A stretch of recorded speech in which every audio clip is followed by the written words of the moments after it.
Hola comunautas, estás en De Camino al Cole, un podcast de Cumubox para darte las mejores ideas de tu próxima clase, con entrevistas a docentes y los mejores consejos para hacer mejores tus clases. Con Laura Caldas, ¿preparados para revolucionar tu aula? ¡Comenzamos!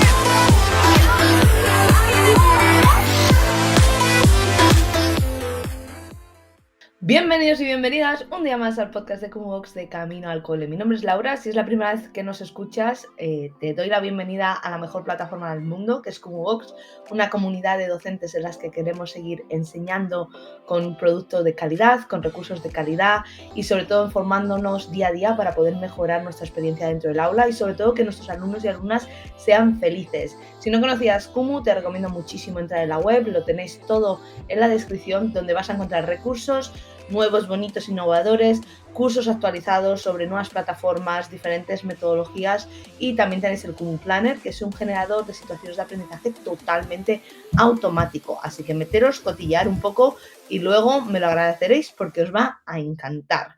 Bueno, hoy es podcast sola, segundo podcast sola de la temporada.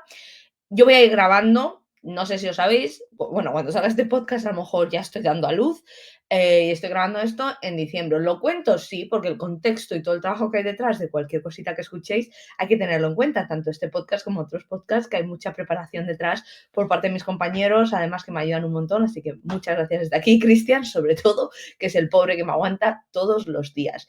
Este podcast me gusta porque voy a reflexionar sobre lo que hablé la semana pasada con Ainhoa, que hablamos del tema de la evaluación, ¿no? Y los diferentes tipos de evaluación y sacamos un poquito el tema de corregir.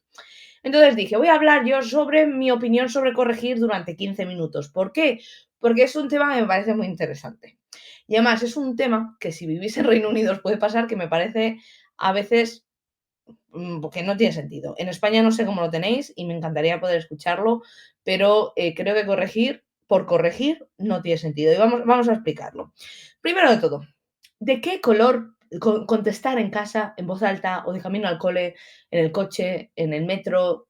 ¿De qué color corregís? Os voy a dar unos segundos para pensar y que lo penséis vosotros. ¿Vale? ¿De qué color corriges normalmente? Venga, ya tenemos ese color en la cabeza. Pregunta número 2. ¿Con qué color jamás corregirías? ¿Y por qué? Unos segundos para reflexionar. Y pregunta número 3. ¿Con qué frecuencia corriges y qué corriges?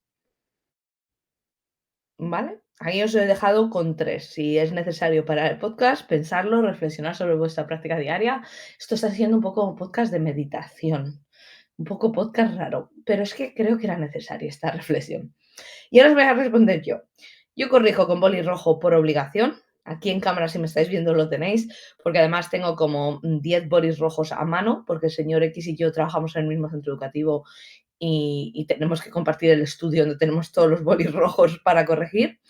Yo corrijo, no hay ningún color que diría jamás corregiría, y ahora os voy a explicar el por qué. Y luego corregimos cada semana, una vez por grupo, cada 4 sesiones que tienen los grupos, cada 2 semanas realmente, y corregimos diferentes piezas, no siempre lo mismo. Perdonad que me quedo sin aliento. Entonces, ¿por qué os he hecho estas preguntas? Soy muy consciente y además es una cosa que lleva muchos años, el tema de demonizar el color rojo a la hora de corregir. Yo creo que si pones mal hecho en verde, va a tener el mismo efecto que si pones mal hecho en rojo. El color puede que esté asociado, y sé que está muchas veces asociado pues a cosas negativas, sobre todo en el rojo, más violento, más agresivo, y el verde puede ser más positivo de las cosas que vemos alrededor. Tampoco hay que demonizarlo, no creo que sea una cosa con la que digas, madre mía, qué horror, pero si nos ponemos todos a corregir en morado, va a ser el mismo efecto, ¿no? Al final voy a asociar el morado a que mi profe me dice cosas horribles en mi cuaderno o que no he hecho bien un trabajo. Yo al principio era de esas personas que estaba súper en contra del boli rojo y decía, sí, claro, porque el boli rojo. Y luego ya cuando pasa el tiempo y más experiencia tienes, digo, si da igual. Si lo importante es la retroalimentación que estás dando al alumnado y la manera en la que estás corrigiendo. Porque si no corrijo de manera efectiva y si no doy una retroalimentación que sea constructiva, positiva y que sobre todo ayude a avanzar, no sé para qué la estoy haciendo, ¿sabes? Porque es una de las cosas que hay veces, de lo que vamos a decir ahora, que se corrige por corregir y una de las cosas a mí... Hoy voy a ser cancelada después de este podcast. Dando a luz ahora mismo mientras escucháis el podcast y cancelada. Una de las cosas que más odio, y yo soy una de esas personas que en su momento utilizaba, son los sellos. Decidme qué feedback, qué retroalimentación tiene poner un sello en un cuaderno. Que ponga bien hecho, qué bonito, estoy orgullosa. Y contar eso como corregir. Si lo pones de vez en cuando para decorar, a mí me gusta, me encanta. Y si lo pones también para tú saber hasta qué punto has corregido en el cuaderno, está estupendo. Si pone un bitmoji tuyo y pone te quiero mucho, alumno de mi vida, te ha quedado fenomenal este trabajo. Venga, estupendo, te lo compro. Pero si tú utilizas eso como tu manera de corregir, plantéatelo, porque no estás dando ni una retroalimentación positiva, no estás haciendo nada útil. Y es simplemente ponerlo el sello que ponga muy mal, repite esto, no tiene sentido ninguno. A mí los sellos esos, los positivos digo, venga, vale, quedan bonitos, pero encima el que se compra unos sellos negativos con bitmojis, con la mano para abajo y que ponga fatal, lo puedes hacer mejor, señor, eso no sé a qué cuenta se lo vi. No voy a dar nombres, pero se lo vi y dije, por favor, ¿qué tipo de corrección es esta? Poner fatal, lo has hecho fatal y que salga un bitmoji así. ¿Por qué lo he hecho fatal? ¿Qué puedo mejorar? ¿Cómo puedo implementar esto? Eso es lo que es una buena corrección de un cuaderno y lo que tenemos que invertir tiempo en hacerlo. De aquí sale la tercera pregunta que os hacía. ¿Con cuánta frecuencia corregís y qué corregís? Esa es otra de las cosas que son muy importantes. Creo que a veces nos machacamos y a mí me pasaba al principio, perdonad. Me pasaba al principio que yo era la típica persona que corregía hasta la fecha, ¿no? Que te ponías a corregir y hacías todo.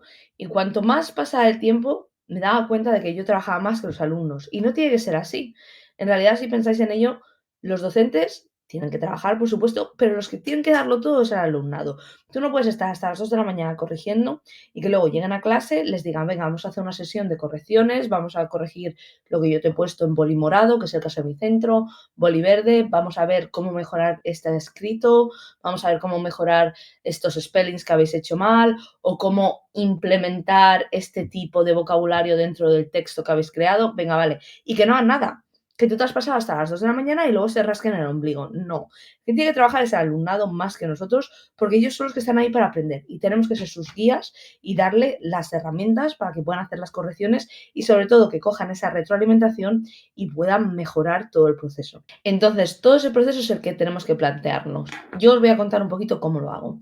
Nosotras en mi centro tenemos que corregir en color rojo siempre, ¿vale? No hay una opción de corregirlo en otro color. Es la política que sigue el centro. Lo que intentan hacer, sobre todo con estas políticas, es que haya consistencia a través de todas las asignaturas, más siendo un centro de secundaria. Y una vez que corregimos en rojo, ellos tienen que responder a nuestra retroalimentación en verde. Tienen que responder a nuestra retroalimentación en morado. Entonces, lo que le hayamos dicho, responden en morado con las cositas que hayamos dicho. Y luego, si se están autocorrigiendo, pues por ejemplo, imaginar que hemos hecho una actividad de unir diferentes términos. Eso lo tendrían que hacer en verde. Entonces, son los 3 códigos de color que utilizamos en mi centro. Cada centro lo hace de una manera diferente y funciona de manera diferente. Pero en mi centro hacemos así y creo que es bastante interesante tener una política de corrección para que todos los alumnos cojan el mismo mensaje. Y creo que en Reino Unido aquí lo hacen bastante bien, ¿no? Que tengan estas políticas de corrección. Cada asignatura corrige a su manera, pues yo corrijo textos escritos, arte corrige diferentes técnicas, matemáticas corrige a lo mejor el proceso para llegar a una solución. Entonces, cada espacio tiene una manera totalmente diferente para hacerlo, pero sigues como unas normas básicas de decir, venga, el rojo yo te corrijo y luego tú contestas en morado a la retroalimentación y en verde es para que tú reflexiones sobre tu propio trabajo o sobre el trabajo de un compañero. En idiomas, ¿cómo lo hacemos en mi departamento? Primero de todo, no mandamos deberes que involucren hacer un escrito en casa, porque hemos llegado a un momento en el que te conectas a Google o te metes en ChatGPT y para mandarles a hacer una redacción que escriban en casa no tiene sentido.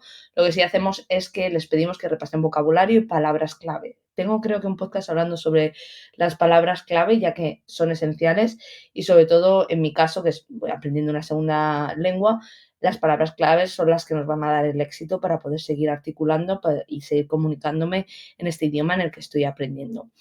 Y lo que corregimos son cosas que hagan dentro del aula, es decir, sí, hacemos escritos, sí, hacemos redacciones, pero tienen que ser dentro de clase y durante tiempo de clase. ¿Por qué? Porque así me aseguro de que tienen el apoyo que les puedo ir dando y que lo que han generado es suyo, ¿no? Porque para mandarles a hacer una redacción en casa que va a hacer Google o que va a hacer, como decíamos en el podcast con Ainhoa, va a hacer la Academia de Inglés, pues para eso no lo hago. Entonces es una de las cosas que os tenéis que plantear. ¿Qué voy a corregir y por qué? ¿Y de qué manera esto va a ayudar? Pues en mi caso, en idiomas, corregimos lo que viene siendo la redacción y una vez que corregimos la redacción, es momento para ellos que lo vuelvan a escribir. En mi caso, a mí sí que me gusta que lo vuelvan a escribir todo limpio con las nuevas partes que han tenido que añadir para que tengan un producto final más completado y más visual y agradable para poder repasar. Y otra de las cosas que es muy, muy importante que no me había planteado ya desde que trabajo en este centro, llevo un par de años que se lo digo mucho y además es otra de las normas que se lo tenemos que decir todos muchos. Si el trabajo que estás produciendo o las notas que están produciendo no son buenas para repasar, no son buenas. Es decir, si tú estás haciendo una actividad que tienes que unir una palabra en español con una en inglés, por ejemplo, y pones 1, B, 2, C, eso no te va a servir para repasar. Tienes que generar todo el contenido dentro de tu cuaderno, que sea un cuaderno, que sea una herramienta de estudio más. Porque al final los cuadernos es eso, una herramienta de estudio más, de reflexión y de progreso. Y lo mejor de un cuaderno es que cuando empiezas a principio de curso, por ejemplo, están escribiendo una redacción sobre mí, ¿vale? Mí mismo, no sobre mí como mi persona, sino me llamo no sé qué, vivo no sé dónde. Y según avanza el primer trimestre, es bonito poder ver cómo de esa redacción en el tema de idiomas pasan a dar información personal y terminan pudiendo escribir en tercera persona, hablando a un miembro de su familia, describiendo a su mejor amigo o describiendo a su cantante favorito. Entonces, eso es muy importante que vean que el cuaderno es una herramienta de repaso, de aprendizaje y sobre todo de poder ver el progreso. Y para nosotros tiene que ser lo mismo. No podemos utilizar el cuaderno como una cosa que hacemos tic y decimos, pues yo corrijo aquí, le pongo 5 sellos de Bitmoji y tirando. No, para eso no lo hagas, porque es que no te vas a estirar hasta las 2 de la mañana poniendo sellos de Bitmoji en cada hoja. Tienes que hacer menos, pero con más calidad. Porque yo era de las que hacía eso, de corrijo todo, todos los acentos, todo. No tiene sentido. Porque luego, todo ese tiempo hay que invertirlo en otras cosas. No podemos estar corrigiendo tantísimo. Entonces, plantéate con qué frecuencia vas a corregir y por qué vas a corregir lo que vas a corregir. Que a mí es una de las cosas que más me han hecho reflexionar. ¿Qué es el producto que están generando dentro de su cuaderno, su booklet o lo que estemos utilizando, que me está mostrando a mí que ha habido un progreso durante este trimestre, durante este mes o durante esta unidad? Es súper importante, así que os voy a dejar de deberes reflexionar sobre estas cosas y no lo busquéis en Google Translate ni en ChatGPT, la solución. Y luego otra de las cosas que nos pueden ayudar a corregir y otra de los elementos, lo hablábamos con Ainhoa y es una cosa que utilizo en mi centro desde hace muchos años, que es la clave de corrección. Es decir, tú como docente, pues cada maestrillo tiene su librillo, ¿no? Y cada maestrillo tiene su forma de corregir y su forma de comunicarse. Os voy a dejar una publicación en Instagram cuando estéis escuchando este podcast. Quiero publicarlo al mismo tiempo para que sea una publicación que vaya unida a esta reflexión sobre las correcciones, que es el key, ¿cómo lo llamaríamos? Como la clave de corrección, que es simplemente una pequeña pegatina, nosotros la tenemos puesta en el libro, la primera página del libro por dentro, y es una pequeña pegatina que dice, si ves una T, significa que tienes que traducir. Si ves WO, significa que el orden de las palabras no es correcto. Entonces, dependiendo de los códigos que tengamos en este pequeño clave, los alumnos sabrán cómo responder o cómo mejorar lo que les hemos pedido. En idiomas es muy fácil, creo, porque ponemos SP, spellings. Entonces tienen que ver cómo se escribe esa palabra bien dentro de las clases de español, en mi caso. O se ponen, lo que he dicho anteriormente, el orden de las palabras o el adjetivo y el nombre no hacen concordancia. En español es muy específico. Entonces, lo que podéis hacer para vuestras propias asignaturas es hacer lo mismo, hacer ese código que os facilite, es vuestro, está en vuestra cabeza, vosotros lo apañáis como queréis y lo vais adaptando. Nosotros, como os he dicho, ponemos una pegatina al principio del libro y Ainhoa comentaba la semana pasada que ya tenía un sello personalizado con esa parte. Que lo ves ahí, un sello me gusta. Para esas cosas me gusta. Y otra de las cosas que hacemos para hacer la retroalimentación Aquí en Reino Unido es súper común, que es WWW, que es What Went Well, que fue bien, y luego Even Better If, incluso mejor sí. Entonces les dices, ¿qué has hecho bien? Pues mira, la puntuación es maravillosa en este párrafo, has utilizado vocabulario súper creativo y has hecho unos adjetivos estupendos. ¿Qué puede mejorar? Dame opinión específica sobre este tema, reflexiona más sobre este punto aquí. Entonces son técnicas y formas de hacerlo que tenéis que hacerlo de manera individual, porque creo que cada uno tenemos una manera diferente de enseñar y aunque tengamos una forma homogénea de responder a esta retroalimentación en mi centro, cada uno lo adaptamos a las necesidades, primero de nuestro contenido, de nuestra asignatura y sobre todo de nuestras necesidades personales, porque es que no es lo mismo la manera que doy yo clases que la manera de que el señor X da clase en matemáticas, por ejemplo, ¿vale? En matemáticas, por ejemplo, yo sé que corrigen menos, porque corrigen menos, hace tic, tic, tic, digo, esto ¿cómo les está ayudando a mejorar? ¿De qué manera puedes hacer que aprendan a hacer esto mejor? Entonces, es una de las cosas a tener en cuenta. Como resumen, corregir tiene que ser algo que no sea años luz. No tiene sentido estar corrigiendo una cosa durante años luz, primero de todo, porque no, tienen que trabajar más ellos que nosotros. Entonces, la corrección tiene que ser una cosa que sea rápida, eficiente y significativa, que no sea hacer tics por hacer tics. Porque es que hay veces que es que parece que nos dan premios por poner tics y yo soy la primera que he hecho eso y sigo haciéndolo en alguna ocasión. En plan, vienen, les pones un tic o les pones lo que sea y tirando. Además, yo os voy a contar una cosa. Si habéis llegado hasta el final del podcast, os vais a llevar esta cosa totalmente aleatoria. Y si sois zurdos, por favor, comentar. Yo soy zurda, ¿vale? Y hago el tic al revés. Lo hago de fuera para el rabito largo para afuera, porque soy zurda y es como un espejo. Esto es un dato aleatorio de mi vida, pero cada vez que les pongo un tic me dicen, lo has hecho mal, lo has hecho al revés. Digo, no, es que yo soy zurda real. Yo soy zurda con todas, con todo absolutamente. Entonces, eso, tened en cuenta esas partes y sobre todo facilitaros la vida. Porque no podemos estar haciendo tanto papeleo, tanto trabajo. Y si el centro os pide hacerlo de una manera, plantearles, mira, tengo esta idea, o he pensado que mejor esto tiene más significado hacerlo de esta manera. Sobre todo, que todo lo que hagáis esté fundamentado en algo y que realmente sea algo que va a beneficiar al alumnado, no ir al directo y decir, mira, yo no voy a corregir porque es que no tengo tiempo. No, que sea algo real, que la retroalimentación sea positiva y realista. Entonces, hasta aquí mi reflexión de hoy, que corrijo en rojo, que corrijo poco, no poco, corrijo menos pero mejor, con más significado, y que creo que la corrección es un proceso que es muy importante y que le puede ayudar al alumnado muchísimo a aprender y a mejorar, pero solo si está bien hecha y si realmente nosotros como docentes y profesionales reflexionamos sobre ello también.